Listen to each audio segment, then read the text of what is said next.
Good afternoon, foodies. Welcome to Foodies Live. We're streaming from the Sub-Zero Wolf Kitchen in Scottsdale, Arizona.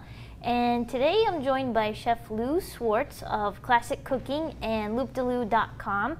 And he's going to show us a cherry clafoutis and a panzanella salad. And if you have any questions, please post them in the chat room or hit us up on Twitter at FoodiesLive. And without further ado, I'll turn it over to Chef Lou. I did not intend to rhyme right there. No, that's all good. It seems to rhyme quite well. It rhymes with a lot of other things that we won't mention on camera. My name is Lou. We're going to be doing cherry clafoutis, and we're going to go right into panzanella salad. We're going to first start off with the cherry clafoutis simply because we want to get this started and get this into the oven as soon as possible. So we have some fresh cherries here, and we're going to just basically take them right off of the pit right here, turn it 90 degrees. Take the seed out. I've already got a few already done, so I don't have to worry too much about having to get all of these done. Now, if you're going to do this at home, I highly suggest wearing a pair of gloves while you do this, because you'll see at the end that it'll basically look like my fingers have no circulation in them. They'll be nice and purplish blue and really attractive to go out on the town later on that night. So gets a nice color, discoloration to it. So we have the cherries right here. They're already pitted. They're beautiful. They're marinated in a little bit of vanilla and also with a little bit of amaretto. Just going to add a whole lot of flavor to our product. So we're going to use those in a second. To make our batter here, we have some eggs, large eggs. I'm going to crack a few of them into the bowl here.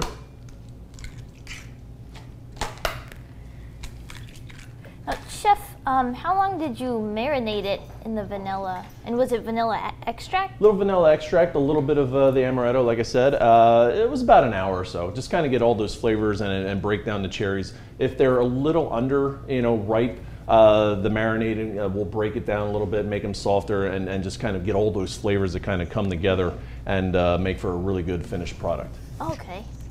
So we have right here a little bit of whole milk, heavy cream, and if you're looking for a low-fat dessert, this is probably not your best option. But on Foodies Live, calories do not count. Nope. Nope, not at all. So we're going to whisk this up. Get the eggs and the milk and the cream all mixed together nicely.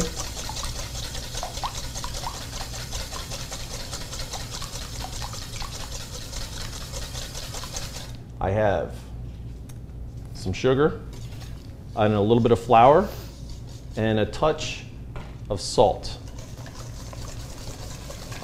Mix this all together. Basically a really light consistency, so it's almost like a light crepe batter. Make sure we get all the lumps of the flour out of there and all mixed quite nicely together. And we're good to go.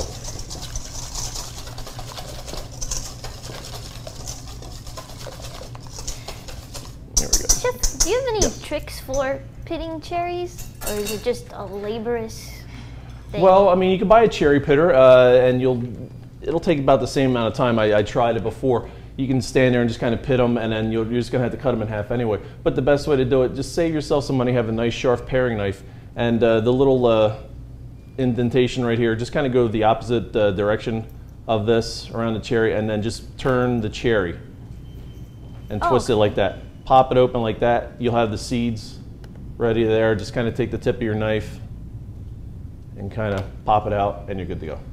So it's basically the same amount of time as you would if you cherry pit it and then slice it in half. So it's just waste the money if you buy a cherry pitter. Just buy a knife, nice good knife, and you're good to go.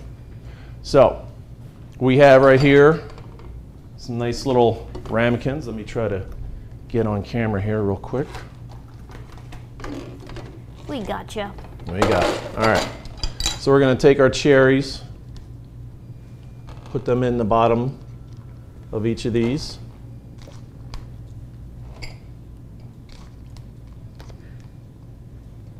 And this is a great dish for summertime. Obviously, cherries being very seasonal. Utilize them when you can. The fresher, the better. Don't waste any of that. Put that right into our mixture right here. And literally, we're just going to take some of our batter here and pour it right into our dish right here. Oh, nice. So you put the remaining cherry juice into right in the batter? The remaining cherry juice, the amaretto, the vanilla, all into there. Oh, all that nice. flavor inside of this batter. It's just going to be an awesome, awesome dish. And we already have an oven preheated, ready to go, which is at 300 degrees. Baking any custard, you want to kind of keep your oven at 300 degrees. If your oven tends to run a little bit high, obviously turn it down to 275. And we're going to take this, and we're going to take this over to our oven. We're going to put it in our oven, and then we're going to fill up our dish right here with a little bit of hot water. And the key to doing this, like I said, walk this over to your oven first, put it in there, and then fill the dish up with water. Otherwise, if you fill your dish up at your station over here, and then you start walking and you start doing the old, 80-year-old shuffle over to the oven. Been there, I've done that. So take your dish, fill it up with some water. Live and learn, huh? Live and learn. Because you always have one person in the kitchen that's always going to be the troublemaker, usually me, but we'll usually come up behind you as you're doing the old granny shuffle over there, and we'll start shaking your elbows and fooling around with you like that. So nice. You know who you are. You know who tormented me over the years. I'm sure you're watching at home too. We have a question from Yes. Twitter. They wanted to know what type of cherries you used. That was a sweet cherry, but you can also use Rainier cherries if you can find them in the grocery store. They're awesome as well. But the thing is, they use the fresh cherries when they're in season.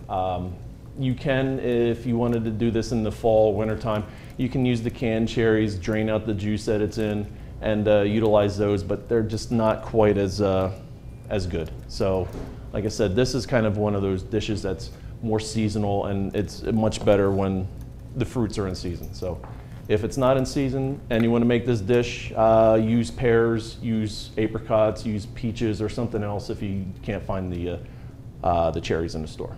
Okay. You can always utilize something else. Okay, so while those are in the oven, they're going to bake nice and slow. It's probably going to be about 15, 20 minutes, so we're going to cut it right at the edge here of FoodiesLive. So living on the edge, huh, Chef? we're living on the edge. We came with nothing prepared, so and I don't have any wood to knock on, so we're gonna hope. Yeah. Oh, here, there we go. Or there this. you go.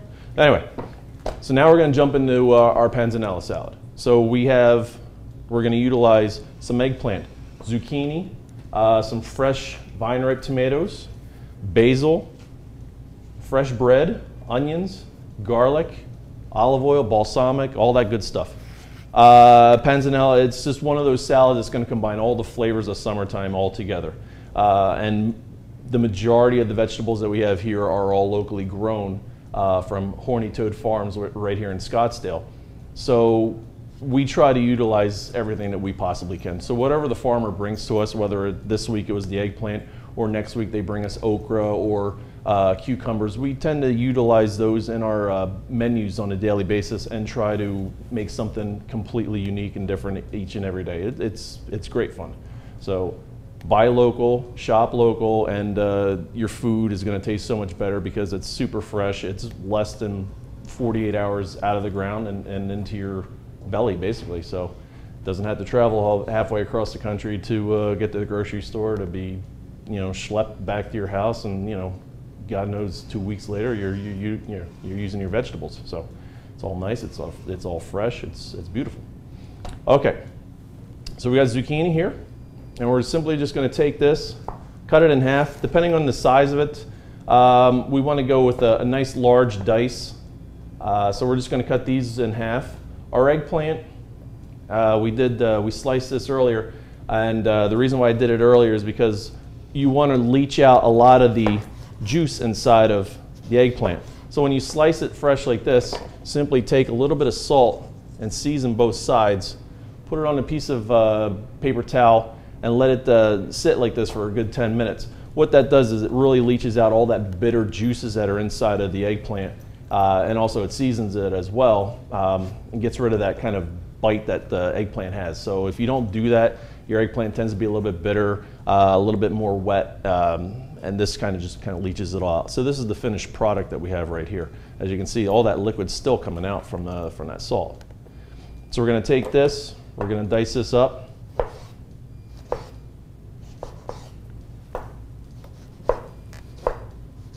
Just like this.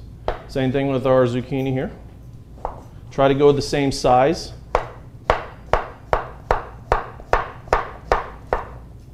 And we're going to saute this all off in extra virgin olive oil. The reason why we use extra virgin olive oil, especially with zucchini and eggplant, is because they're very porous vegetables. So they're going to soak up a ton of liquid. We don't want to use anything that's going to be cheap, that's going to be not as flavorful. So we want to use the extra virgin olive oil. Even though it has a lower smoking point than, say, canola oil or peanut oil, it's got a great flavor to it. So we don't want to lessen the dish by using a cheaper oil. So we don't mind it smoking up a little bit. The people on this building might, but we don't. So we're going to turn this up. We're going to get this on a medium-high heat, or we'll crank it up and see where it goes from there. So we're going to get this nice and hot, and we're going to come back to this in a second. So I'm just going to continue to chop up the vegetables here for a second. Chef, when it comes to olive oils, I've heard that you have to find ones that are in dark glass as opposed to clear. Does that matter? It matters. The light exposure, heat exposure will destroy your olive oil. It's the same as wines and other things like that. I mean, obviously, you keep it in a cooler, darker area that it won't get exposed to light, it won't get exposed to heat, and it's going to last longer. And it's smoking nicely over there. That's good. Means we're ready to go. So we're going to actually do our eggplant first, and you'll see how much oil this soaks all up. Very, very, very, very thirsty vegetable here. It's going to soak up all that oil, no doubt about it. So a little pepper in there.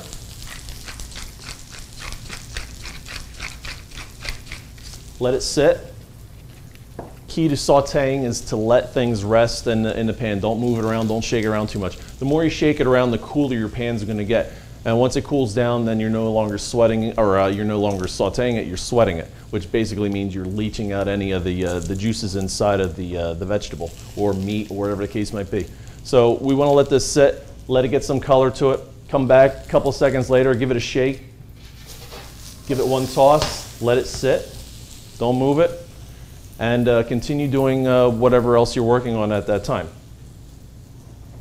So in the meantime, we got our zucchini diced up here. Let me pull this off. A couple of seconds from now, we're going to throw this in with our eggplant anyway. We're going to move on to our bread. So we're going to take our loaf of bread here. We're going to slice it in half and brush this also with some extra virgin olive oil. And don't be afraid to get this all nice and in there. Bread and olive oil go together really, really well. They do. Oh, we have yeah. another question Yes. from the chat room. They want to know, and I have a feeling you're going to like this one, Oh. how many calories in a serving of this? Maybe we don't have to answer that on the cherry classic tea, but How many calories as far as the panzanella salad, or? yeah, maybe we can stick to that. I Well, don't really, know. it's just I don't know, olive but oil the thing is, it's good quality. You're using extra virgin olive oil, so I mean, if you're going to use any type of fat, extra virgin olive oil is the way to go. Butter would be your kind of next best bet as far as using things. I mean, don't be afraid of butter. Don't be afraid of extra virgin olive oil. They're all natural. Scientists weren't screwing around with this and making it and going, here, this is what it is. Enjoy your margarine. So, you know, don't be afraid. Calories, you know, aren't bad. Fat calories are not bad. If it's from a good quality product, you know, olive oil, it's great. So calories, like I said, don't really matter here on FoodiesLive. So yes. I mean, if you're counting calories, you know, just kind of portion it out. I mean, you know, just take what you would consider a portion. You know, weigh out your vegetables and figure, you know, I got 3 ounces of eggplant, 4 ounces of zucchini going in there, and just kind of weigh it out and figure out, you know, how much calories are in each, and you can kind of figure this out all out on your own. And if you're going to count how many tablespoons of olive oil that I'm going to be putting in this dish as we're going along, good luck. I don't know. We're going to have a lot of oil into this. It's going to be good. But you have to remember, this is going to make about 4 or 5 servings. So you're not eating all of this oil. You're not eating all of the salt or anything else like that. So you're going to be fine. So the eggplant's just about done. We're going to throw in our zucchini and let that saute some more. In the meantime, I know I'm jumping around a lot here. That's okay. Okay. You can keep up with me, I'm sure. We're going to take our bread and we're simply just going to put it on this grill and grill off our bread. Nice. Panzanella salad, you want to kind of toss all together last minute. So keep your bread nice and warm and toasty. Your vegetables, you can either chill it or kind of serve this warm. Obviously, we're going to serve this slightly warm, but you can chill these, kind of like an antipasto salad, you know, and just toss the bread in there last minute. But assemble it last moment, obviously. We're going to use balsamic vinegar into there. So anytime we're using balsamic or any type of acidity, it's going to kind of break down what we're cooking, and we're going to, you know, break down any greens that we're using in there as well. So last minute assembly, and you're good to go. We have another question in the chat room from Sarah. She wanted to know, how do you saute or kind of flip the vegetables like that without it going everywhere? Good question. Well, you want to use a good saute pan. That's one thing. Saute pans are kind of, whatever you want to call it, beveled out or whatever the word is. They bow out like this. So when you saute, the pan itself is going to make it a lot easier. If you're using a straight up and down pan, it's not going to saute very easily. So when you do this, you want to dip the pan down like this and then pull up and lift up. So when you shake it and you toss it, that's like throw one on the table there. So that just like Nico. that. It always happens. You try to show off, and that's what happens. Oh, I thought you were just throwing a zucchini at Nico. No. No. No. We wouldn't want to do that. He's got more expensive equipment over there than I got back over here, so we don't want to do that. Besides, he's built like a brick house over there. You don't see him on camera, but trust me. I know. One of these days we're gonna get him on camera. Yes. That would be a good idea. When you're cooking ramen noodles, maybe. When we're cooking ramen noodles. We can do that. I got an awesome little appetizer you can make with ramen noodles. You know, you little spoon and do it up like that. Oh yeah, absolutely. Don't deny the power of ramen noodles. Not only did it get you through college, it also can be a great appetizer at home too. So don't knock them. Maybe the next show. Don't knock them. 50 ways to ramen noodles. Oh.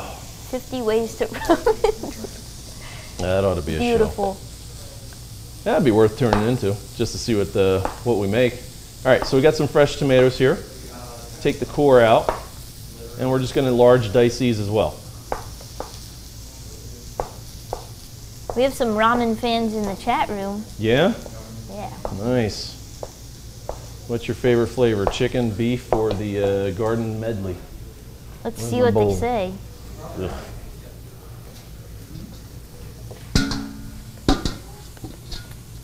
Now, where does the name or the whole recipe for panzanella Panzanella? come from? It's a traditional Italian dish. Panzanella, pan meaning bread. So they used to use stale bread to make this dish. So they would actually soak the bread in water to soften it up, then kind of strain it out and use those kind of stale, reconstituted chunks of bread into making panzanella salad. Doesn't sound appetizing, but trust me, this will be good at the end result here. I'll turn this fan on just a touch, or not. A little loud. We'll leave that one off. We'll get a little smoke in here, but that's okay. We'll just turn it down a little bit. Let that toast up nicely. All right. Our zucchini, our eggplant, just about done here. Let it go for another 30 seconds more. I'm gonna throw a little bit more garlic into there. We got some fresh garlic. Also, Horny Toad Farms. Where's that? Right here in Scottsdale. I don't know exact crossroads, but next time I'm on, I'll make sure that I find out for you. Or someone in the chat room can look it up online right now. There we go. But don't log out and leave FoodiesLive, just saying. Don't do that. No. No. We like our customers. We like our show, our watchers here. We should ask our viewers about this kitchen. If they normally see the other kitchen. Oh yes. They like this kitchen better. Yeah, we are in a different kitchen we today. are. So, for those of you tuning in that have seen other shows too, which kitchen do you prefer? Do you like this one? Is it too shiny?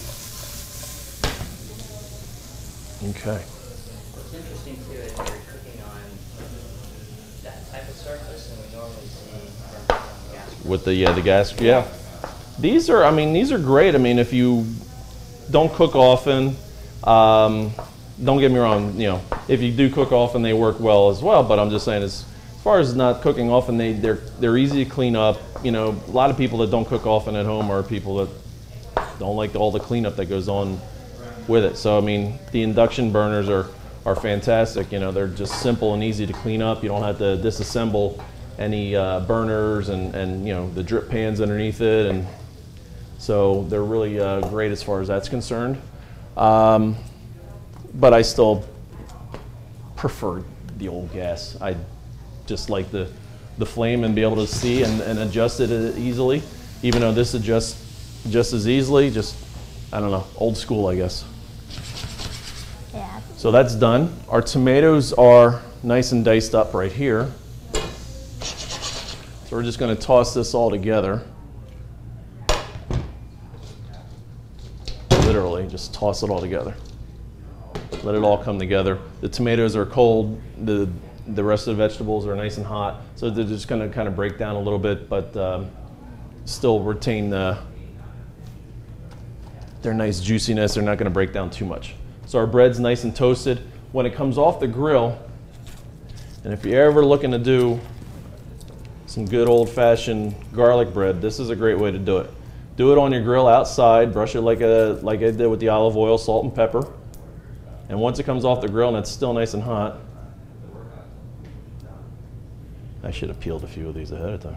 Can you also use a cast iron skillet to do that, or does it not work as well? Cast iron skillet. The grill pan. Yeah, just like this, or like a flatter version without the grill marks on there. Yeah, absolutely. It'll just be more even grilling surface, so you won't get the nice grill marks on it. Oh, okay. But it'll be the exact same idea. Or if you don't have that, you can do it right inside of your broiler. Put it on a sheet tray, top shelf, put your broiler on, and just kind of toast off your bread underneath there and flip it over. So like I was doing with the fresh garlic, you would just want to take the garlic clove and just rub it right across the bread. As soon as it comes out, it's nice and hot. It'll start to break the garlic down right onto there. Brush both sides of it. Yum. That is good old-fashioned garlic bread. No longer using that garlic salt stuff, This is the good thing right here. This is the real deal. So we have a shrimp and a beef ramen fan in the chat room. They want to know what yours is, what your favorite Oh, is. Lord.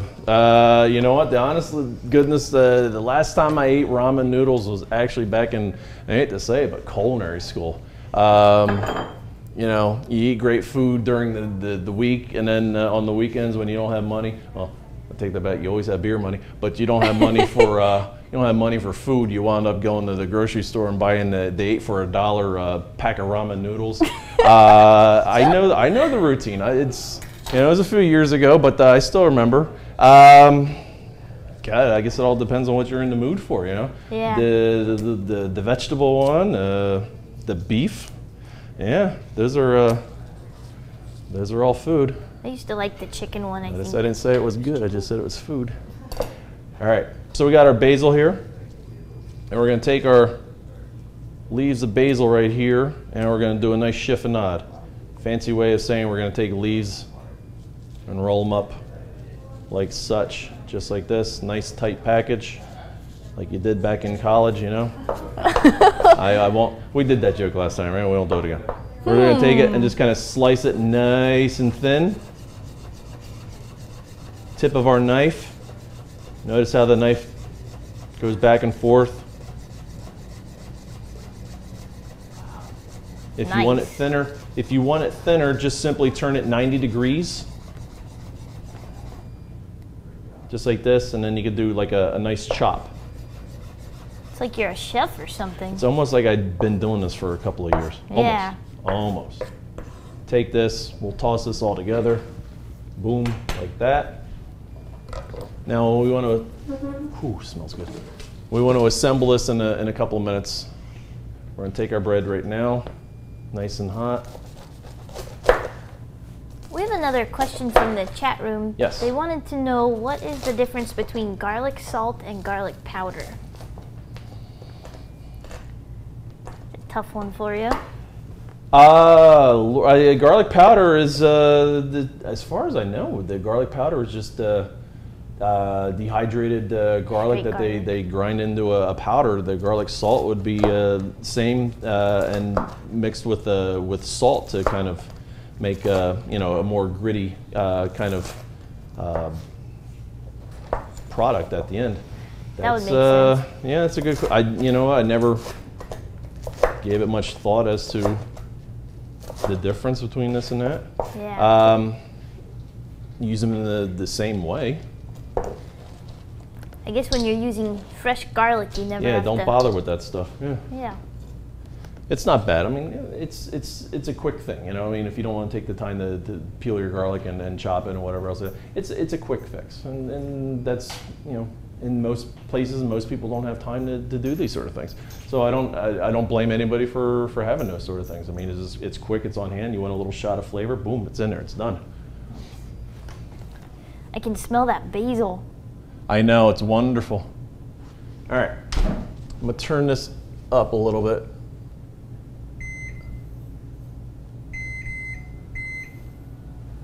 Simply because we don't want to get to the end of the show and go, and here's my liquid cherry clafouti tea.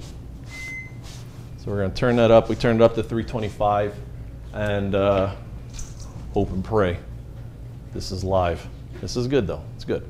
All right, so there we got our bread, our tomatoes, our zucchini, eggplants all in there. I have a little bit of baby arugula. Obviously, this is store-bought. Ooh, that refrigerator is working very well. Wow. Yeah. The other chef said, I think it's a freezer. It's probably a freezer. Oh, could be. It could be. That would make sense on the left, I guess. You know, we turned our baby arugula into iceberg lettuce. That's all good. That's all good. Boom. So, got baby arugula in there. A little salt, a little pepper. Be careful with the pepper. Baby arugula is already a peppery kind of herb anyway, so we won't. We don't want to overkill with pepper in there. Olive oil. And this is the coolest little thing I saw in the grocery store. Little spritzer for balsamic. Ain't that awesome? Nice. you know?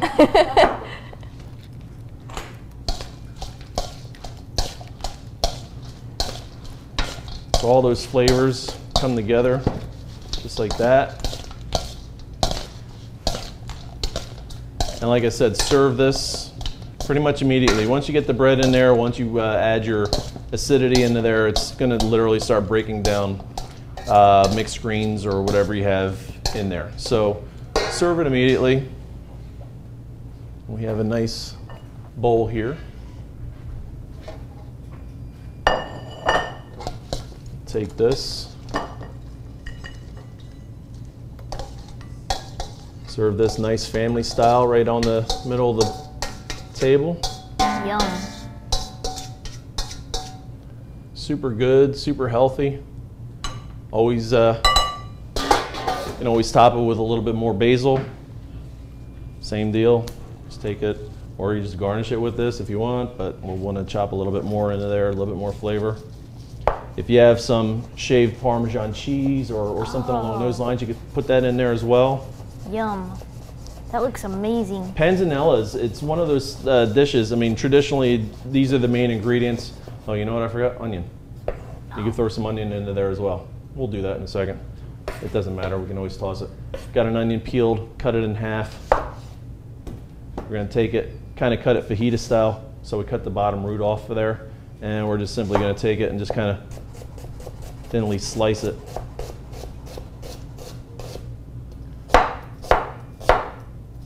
Just like that. A little bit goes a long way. Nobody really wants to be burping onion up all night long, so especially if this is date night, you know. Does not make for a good scenario on the couch later on. All right, so onion breath and balsamic onion cologne. breath and garlic, yeah, that's, well, if you're both eating it, it's fine. Yeah, you know, true. one evil equals out the other, so it's all good. Just saying. Someone from the chat room wanted to know if you have any good recipes for spaghetti, like any sauce recommendations or things like that. Well, this time of year, just go with something light like this. I mean, just take your fresh tomatoes and onions and garlic. Simply sweat your onions and garlic down in some extra virgin olive oil, low heat, like I said before. Salt, pepper it, and then throw some fresh tomatoes into there. Just toss it up. You don't want it to really break down too much. This time, like I said, summertime is one of those times that you got all the fresh ingredients here. Don't cook it down, don't break it down. So serve it fresh. Take your tomatoes, take some zucchini like we had earlier, or the eggplant. I mean, you could take all of the basics that we did in the saute pan right here and turn that into a sauce. Just small dice it, toss it together, let it cook a little bit longer, break down just a touch, and then finish it with the basil off the heat, and you're good to go. Just toss that in fresh with some fresh pasta, and it's a really, really nice summertime dish like that. Sounds delicious. Some lemon zest in there as well, Ooh, just kind yeah. of a little julienne of that as well, and let that all cook down. Just all those flavors will come together really well. Nice. Alrighty, so here we go. We're kind of hoping and praying here. It's setting up slowly. Is there any way to possibly overcook that or burn it? Yes, or? yes, there's plenty of ways to overcook that. Simply, if you don't use a water bath, it's going to not cook as evenly. So the water kind of disperses the heat and keeps it from, burning or overcooking. You know, anytime you overcook a custard, it becomes grainy and it breaks, and it's just a nasty consistency. So the water bath kind of makes it cook a lot more evenly. And when using a water bath, just pour it halfway up the side of the container. So the ramekin dish was fairly, 1 inch deep. So about a ½ inch of water around the entire pan, and it's good. Does most of the water in the water bath cook off, and then when you pull it out, do you still have to do the a little bit, but you will have a lot of water in there. So make sure you have some nice towels folded up, a few times, because the water, chances are, it'll get up onto the towel. It's going to be hot. Just be careful. So don't pull it out fast. Don't turn like that too fast, and it won't splash. It won't make a mess. How are we doing on time? We're good. Okay, we're good? Yeah, we're good. Okay, you sure? Yeah. Okay. You'd tell me if I wasn't, right? Yes. Okay, good. It's internet. It's internet, yes. Well, we don't want to interrupt anybody from watching the Olympics today, I'll tell you that right now. No. They're on internet too. That's true. All the Olympiads are surely tuning into this. They are. Yeah. You know, ironically, 4 years ago, I was with a catering company, and we went to Eugene, Oregon, and we catered for the U.S. Olympic track and field people that were trying out for the squad. So. Oh, really? Yeah, 4 years ago, I was actually cooking for them in the tents and everything else like that. Made a lot of hot dogs. Yeah. Go figure that, you know? Go figure that. It's funny, the athletes eat horribly, and you know, I eat a salad and put on 7 pounds. Go figure that. I don't know. So was it a lot of carbs that you had to make? Lots of carbs, yeah. We'd always there was always a pasta on the dish, or on the buffet station every day. Obviously salads, but you know, tons of proteins and whatever else. But it was mostly all lean. But you know, you'd always see them go through the concession stands and grab the hot dogs and everything else. And it's like, okay. And we're not talking, you know, the shot put women or anything else like that. Yeah. We're talking, you know, just the regular people going through there. So, yeah. So that's that. That's very cool. We're just kind of waiting on our clafouti tea right now. So for that salad right there, if you yes. were to do chicken, this would how go. would you season chicken? What would be your suggestion? Always season, you know, salt, pepper on both sides, and then if you're gonna, you know, do chicken with this, go out to your garden, grab some fresh rosemary. If you're gonna grill, you know, your chicken, kind of grill it on the lower burners, get the nice grill marks on it, move it up to the upper part of the grill, let it sit up there, and cook slowly on that. Like I was saying earlier, take your rosemary and take the stems and put that down on the top part of the grill, kind of like a liner. You know, they act as a barrier between the heat coming up and the chicken. And then just lay your chicken on there and turn it every 5 or so minutes, and the lid down on a medium heat. Acts as an oven, and also all that rosemary flavor is going to kind of get into the chicken as you're baking it, and it's awesome that way. Would you serve it sliced? You can slice it and serve it on top of this. Yeah, absolutely. Serve it as a chilled salad. I'm gonna go grab some chicken. Yeah. Nico's gonna grab some chicken. Nice, nice. For those grab of you, grab me another pan, and we'll fire it up. There we go. We'll fire it up. Nico was asking about chicken. Chicken's good all year round. Chicken's good. Actually, we're looking good on the majority of these cherry clafouti right here. I'm going to pull one out and show you one real quick. As you can see, that's hot. Don't do that too often. It's set for the most part. It's nice and set. Nice. No jiggle in it whatsoever. So what was that, 20 minutes? Yeah, I think that was about 20 About 20 minutes, yeah. Okay. And it come out just fine. The dessert is actually, where's the oven off? Get a nice shot of camera. Nico's nice camera. shot of the chef trying to figure out how to work an oven. That's always a good sign. That's why you want to have Chef Lou come over to be your personal chef and try to figure out how to work your kitchen.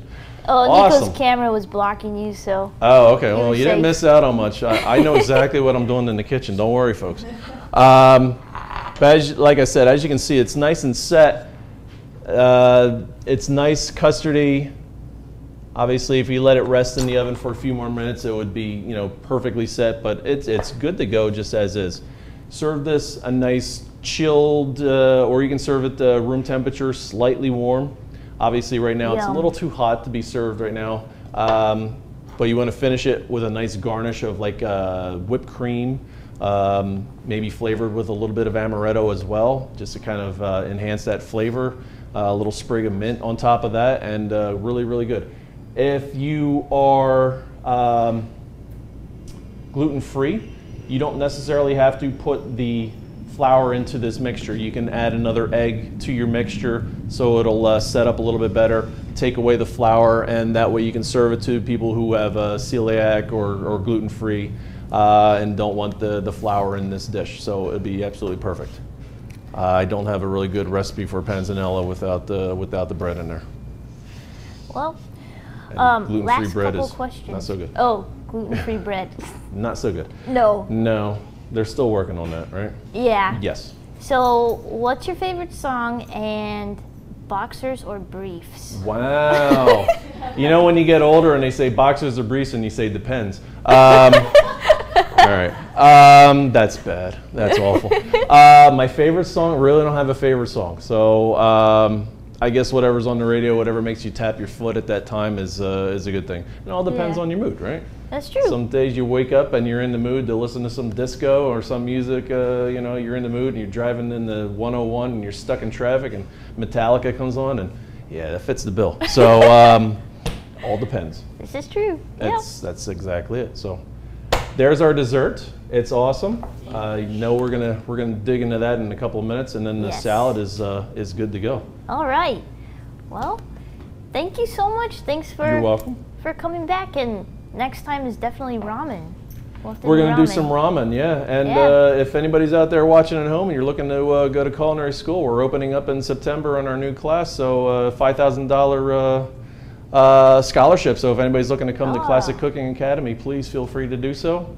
It's an awesome school. Every day you're cooking.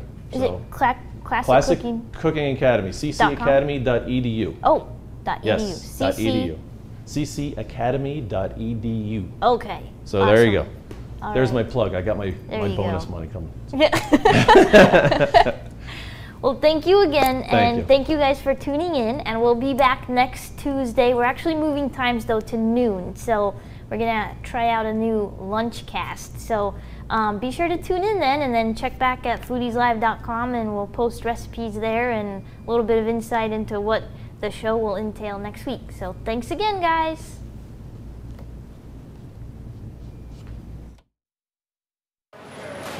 That's a little out of your league, don't you think? The whole salmon. You do have a backup plan, though, right? You know, like catering. Do they even like fish? Make your meals, even the ambitious ones, come out just right. You're actually enjoying this, aren't you? The power, finesse, and ease of Wolf cooking instruments Okay. leave no room for doubt. You've changed.